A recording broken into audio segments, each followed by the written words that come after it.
Yeah. Hello, beautiful people, and welcome back to Career Gems for the Journey with Leah Murphy on LinkedIn Live. I'm excited to be here with you all again today. Did y'all hear how that music was acting funny? Side eye. Side eye to the music acting funny. So I'll have to talk to my team to figure out what just happened. It could have also been a dip in the Wi Fi on my end. I think for those who have been with us for the last few weeks, we have been under construction outside of our office in the podcast recording area. The LinkedIn Live recording area, where we record. I'll put it like that. We've been um, in this space, and there's a lot of construction that is happening. So all kinds of different things have been not being their best self. So I'm gonna blame it on that. But I appreciate you all for being back here with me. I am thrilled to be back to continue a really important conversation and dialogue that we started last week around destigmatizing being laid off.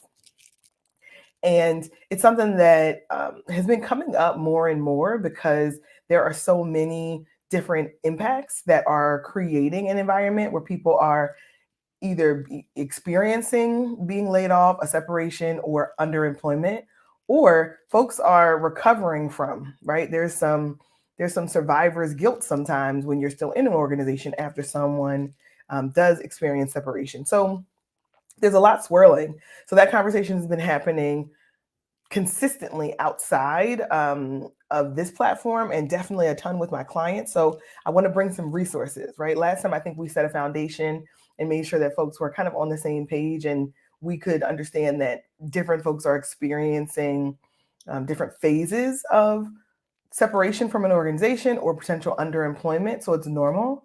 It should happen. When it happens in a career, it is normal. And then we should be able to have these conversations in a way that are thoughtful because our careers are ever evolving things. They're living, breathing organisms. So the idea that we may have had 30 years ago in previous generations, where you'll stay in the same organization for a long time, you'll never experience any fluctuation in employment, it's just not the case anymore. And we talked about the resources that I was using as kind of a fact check to help me get a better understanding of this current market. And that's really looking back at the history. When you look at the history of how organizations, how now this idea of loyalty to employees from organizations is fleeting, right? If it exists at all anymore, it's gone. Now organizations are consistently making business decisions, and those business decisions affect who we are, our ability and our employability. And Jasmine Escalera, who is another really talented leader in this space, was actually just posted that she is doing a LinkedIn Live course and recording content around understanding that transition period and how to restart your job search and how to make sure that you understand that, it's BS that it's just a business decision, right? I love that quote from her. A business decision is BS because it affects you as a human being. So how can you approach this season? So before we get into that, I had a couple things that I wanted to make sure I shared, and I'm just peeking down at my notes here because I was writing a couple things just before we came on. So we're going to give some resources, but I wanted to just share with you all, there was a poll up on LinkedIn Live for about a week, and that poll, I believe, is closing tomorrow. So if you haven't contributed to the poll yet, please do jump in. And it was asking first, how many people are able to take the opportunity to join us live on LinkedIn? This is also streaming live to YouTube. So how many folks are able to actually join us live? And the percentage of folks who are able to join us live was really, really low. And I was like, oh, okay. So now you guys are teaching me something. I'd love to hear directly from you so I can make sure that what I'm thinking and what I'm perceiving is actually what's happening, actually what's being experienced. And what came along with that, and I'm just moving to make sure that, y'all see my lapel mic. I'm still back with the lapel mic and feeling official. What comes along with that was, okay, well, give me some additional feedback about if you were interested in joining live, what would be a better time slot for us to host these sessions so that you have an opportunity to listen, to pay attention, and so that you can engage live. I think live engagement can be a great resource to be able to also network, meet other people, like-minded individuals, broaden your own perspective, and really contribute to the conversation. So I want to give folks an opportunity to do that. So as a result, what we did was we're looking at the survey results, and it's a very clear indicator that folks are not able to participate live at this time slot, which is 10:30 Eastern time every Tuesday. So now we are announcing that we are officially moving. We are going to move the LinkedIn Lives. We're going to keep them on Tuesday, but we're going to do them at 2 p.m. Eastern time. So we gave you an opportunity to tell us what time would work for you, right? Like, tell me what works for you, and let's see if we can figure something out. Because I would love to have folks have the opportunity to participate live. But I also love that people have been really digging into the replays, using the replays as kind of like, a podcast while they're working, doing other things in the background. We get to the replay. So I love both, but I want to give folks an opportunity to join us live. So beginning in the month of June 5th, we will transition to 2 p.m. Eastern Standard Time, where we are delivering the LinkedIn Lives. So take advantage of that. Join us live. The replay will still be available. We're just sliding down that time slot to give folks an opportunity to be able to participate and engage in the dialogue. So beginning June 5th. So you have a couple weeks to get yourself acclimated to it. Because, maybe folks are not going to be with us next Monday on the 29th because it's next Tuesday, because it is the Tuesday after Memorial Day. So you enjoy your Memorial Day experience. That's Tuesday, May 30th. So you may not be here for Tuesday, May 30th for Memorial Day.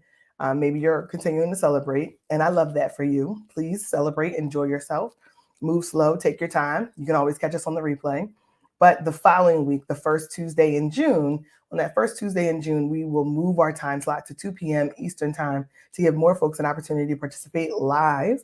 So tell a friend, right? Share this video with someone who has been saying, man, I wish I could join live, but I can't catch the time. I can't catch that 10:30 time. Boom, we heard you. Boom, we heard you. So go ahead and join us the first Tuesday, and every Tuesday in the month of June, we will operate at 2 p.m. Eastern Standard Time, so more folks will have an opportunity to participate with us live.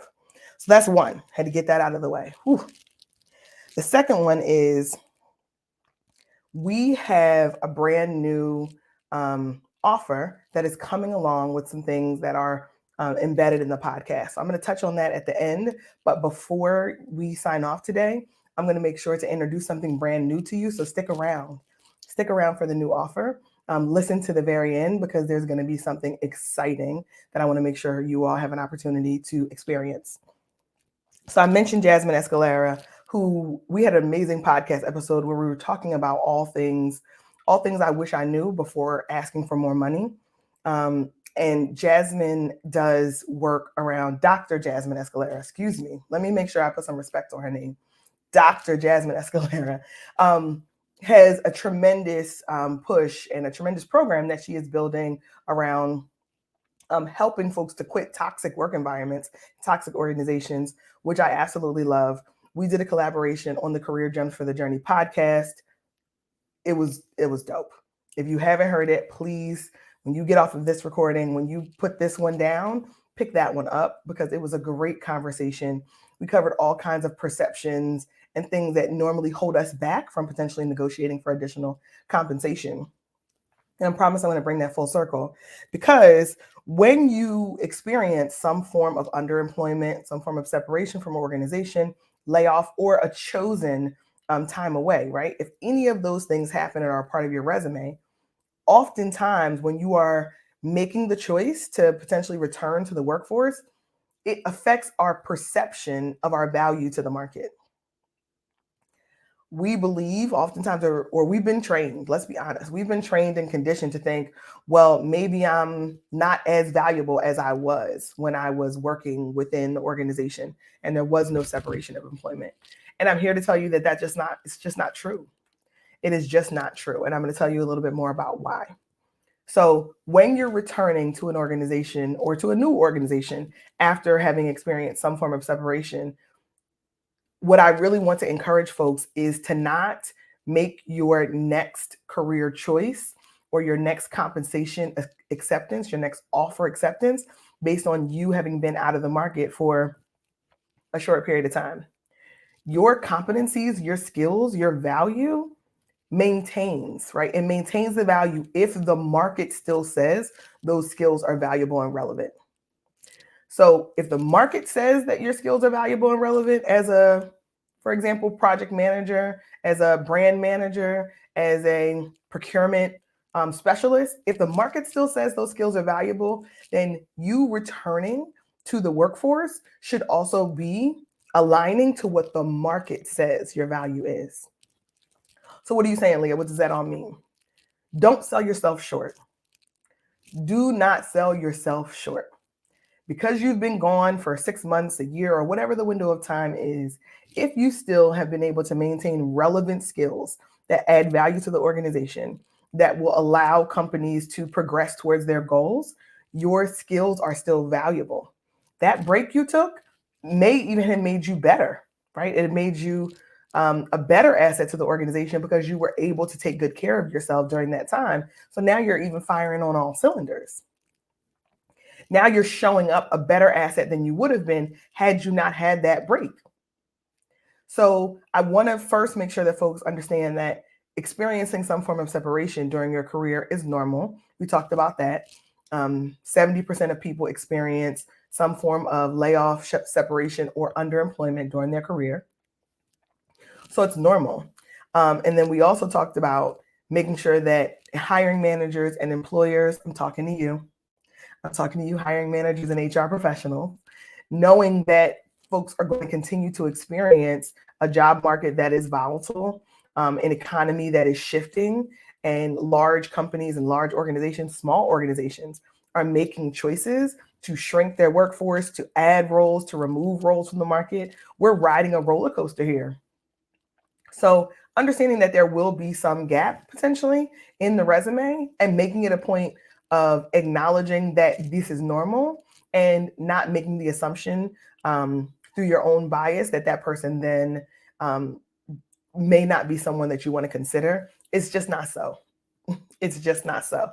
And I would love to talk to an HR professional, a recruiter, someone else who is interested in having that dialogue to help to make it fruitful so that your brethren or your sisterin, those who are also on the other side of these hiring decisions, really have an opportunity to hear your perspective so we can have a great dialogue and really push the conversation to a better place. Because the conversation should be, are their skills still relevant? Do the skills that they have demonstrate capabilities that we need in our organization? That's the conversation. Not, did they take 3 months off? Like what? Like what? So I really want to push this conversation. I think it's important. But also for the person who is returning into the workforce, if that's your choice. If you're returning into the workforce, if your skills and competencies, capabilities, relationship building, networking, right?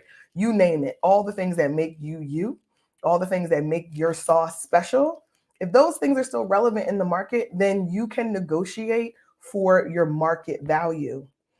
A lot of times, we feel like there's a bump to our confidence. There's a hit to our confidence, I should say, when we're outside of the market or we experience some kind of separation. It does something to us because a lot of us experience career being a very large part of what we do on a day-to-day basis. For some folks, it's a part of their identity, right? They say their title to the organization they work for as though it's their last name, right? Leah Murphy, Career Gems for the Journey, right? So like as though it is in continuation of their name. So I understand that. And we talked about human psychology and kind of the impact that these types of events can have on us. So in thinking through that, knowing that it can have an impact and it can hurt your confidence, sometimes we may be thinking, well, I have to come in under market value. Or I have to think about that as I'm just grateful to have another opportunity. I'm just grateful to be back to work. And I'm here for gratitude. I'm here for humility in the places where it's important, right? We talked about that before. Humility is important for the place of worship and for in the presence of your elders. When you're talking about returning to work, navigating corporate America, nonprofit leadership, or academia, humility is not going to serve you. Humility will have you overworked, undervalued, and underpaid. And we don't want that, right? We don't want that for you in this season. So make sure you're doing your research, even if you have to bring on, an additional resource. Myself, I mentioned Jasmine earlier, lots of other really talented professionals in the career coaching space that can help you to make sure you understand your value in the market today, and also make sure that you are clear on what your story is, your value proposition, your narrative, and then allows you to appropriately be compensated. So we want you to be compensated based on market value, not based on the temporary hit to your confidence, because sometimes we tell ourselves a story that's just not true. You are still valuable in the market. You definitely still have a lot to offer. You definitely can create results for that organization, and they're going to win as a result of you being a part of the organization. So for some folks, even while they take that time off, while they take that leave of absence, they go and they, do work for a nonprofit organization. They volunteer. They're a part of some kind of professional organization. They join the Chamber of Commerce. There are lots of ways that you can use that time to continue to build skills, take on additional leadership capabilities potentially, or, take on a certification, right? If that's what you choose to do, or just rest, right? All of these things add value to who you are and who you will demonstrate as you'll demonstrate your skills as a leader, who you will become as a leader in that organization. But they can pay you based on your qualifications and capability now. They should. And I want to encourage you to negotiate for your value in the market as it exists today, not based on the story you may be telling yourself, oh man, I've been out the game for 90 days, 6 months, a year. Maybe I should, take an offer that doesn't meet my expectations.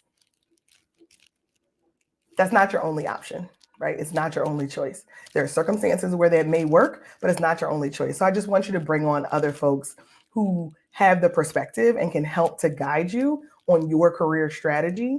The strategy is yours. It belongs to you. And ultimately, we want to make sure you feel good about the decision, but having someone who can help to coach you in that direction, that understands the market and that sees the value that you can bring, can be a tremendous impact, can be a tremendous confidence builder, and it can also set you up to have a mindset that allows you to negotiate based on your market value.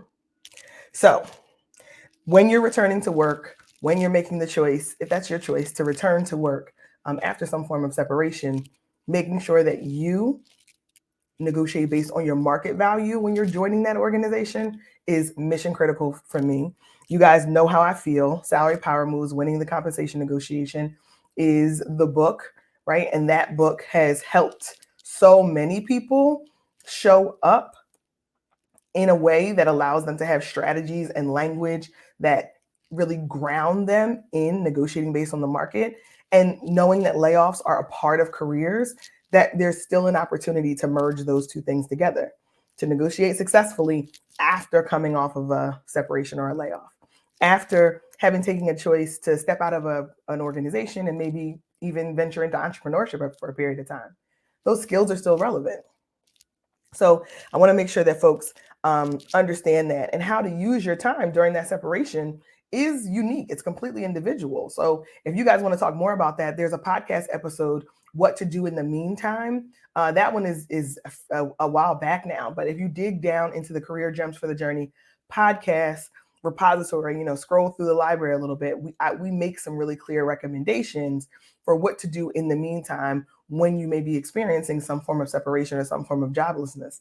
Now, mind you, we recorded that podcast episode maybe 2 years ago, right? And it's still relevant now. So it kind of also echoes to this, let's destigmatize, let's figure out strategies to work towards what to look for as you're navigating returning to work or making that conscious choice. And let's really focus on hiring managers and HR professionals and anyone who's a part of the hiring process, destigmatizing breaks from work. Let's move past that. Let's move past it. So I told you, if you stayed to the end, I had a new offer for you. So here it is. Here it is. Super exciting. So we have some really exciting things that are coming.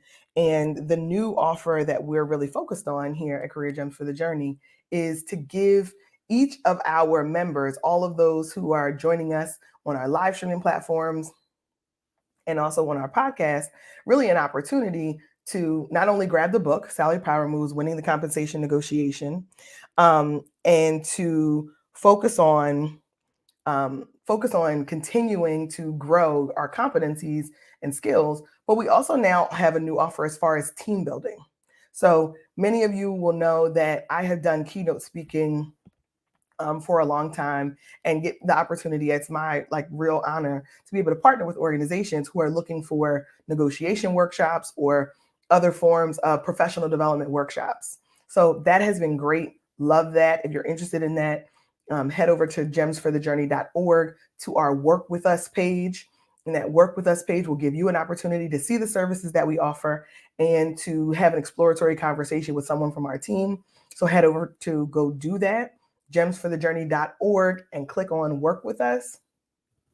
You'll be able to see what we have to offer there. And we'll also have some reviews that are coming up here in the next week from some very, very satisfied clients that we've been able to work with. We've been able to partner with large organizations and small organizations to deliver exceptional professional development and keynote speaking to employee resource groups, to groups of professionals that are focused in one specific area. Also, we've been able to work with individuals who are looking to bring in just a new experience, right? They're looking to build content for their professionals that is engaging, that is connecting, and we wanted to rise to that challenge, and we have. So what we've now introduced is an offering to do team building activities specifically. So if you're doing your annual retreat, if you're doing your strategy session, if you are a new team that's budding and you're looking to forge some of those bonds and connections, that's what we're here for. The team building offer is for in-person or virtual team buildings. And that opportunity will allow you to really connect with your team, even if you're a team that's been established for a while, but now you're really trying to make sure that you guys can fire on all cylinders. We talked about high performing teams and what they look like in previous LinkedIn Live. So if that is something you want to tap into, go back. We have some great content there. But building a team and making sure that those lines of communication are open, that we are establishing a foundation of trust, and also that we have an opportunity to have fun together, to get to know one another, to be able to engage and laugh. A little bit of laughter there never hurt anybody. So now Gems for the Journey offers team building activities for groups as large as 50 people and as small as 4, whatever works for you. So brand new offer that's available on gemsforthejourney.org. Please do head over to grab that. gemsforthejourney.org/work with us page will tell you everything you need to know for those resources and will allow us to do an exploratory call with you to learn a little bit more about your team and what you want to accomplish. So as you're thinking about closing out maybe this fiscal year, depending on what your fiscal year is, or maybe even this calendar year, think about incorporating a great team building activity, right? As people are peeking in the budgets for next year, make sure your team building budget is established and that you can reach out to us at Career Gems for the Journey to also facilitate great team building experiences that go along with professional development. So you can hit them with a 1-2 punch. It's turnkey, it's fully developed, and we have amazing facilitators that will deliver. And I am one, right? I am one of those amazing facilitators that will help to build and deliver your team building experience. So lots of things to cover. As always, a rich conversation. And I mentioned it a little bit earlier. If you are on board, if you're on board and you are a hiring manager, if you are a recruiter, if you are looking to continue to have this conversation for what it could potentially look like for you to bring now. Everything is going wild today. I'm going to sign off. Because it's best that I sign off now before something else goes wrong audio-wise. So it has been amazing connecting with you all today. I look forward to seeing you. I will be here next Tuesday for our final session in May as we are closing out Mental Health Awareness Month. And we will start fresh in June. We will be operating at 2 p.m. Eastern Standard Time. And we will do that for the entire month of June. It'll be Tuesdays at 2 p.m. Eastern Standard Time. Would love for you to be able to join with us live and engage. I see that Bridget was with us live today, and I see she gave some hand claps. So thank you, Bridget. I appreciate you engaging. So we look forward to the opportunity for more folks to be able to join us at 2 p.m. Eastern time in the month of June. And we're going to kick off a brand new series for that month of June. So you don't want to miss that. Looking forward to joining you all there. So next week we will be here at 10:30 a.m., our standard time. We're going to close out May at 10:30 a.m. And then we will start June at 2 o'clock p.m. Eastern Standard Time. We're going to keep it on Tuesdays. So looking forward to seeing you all there. And I hope you have an amazing rest of the day.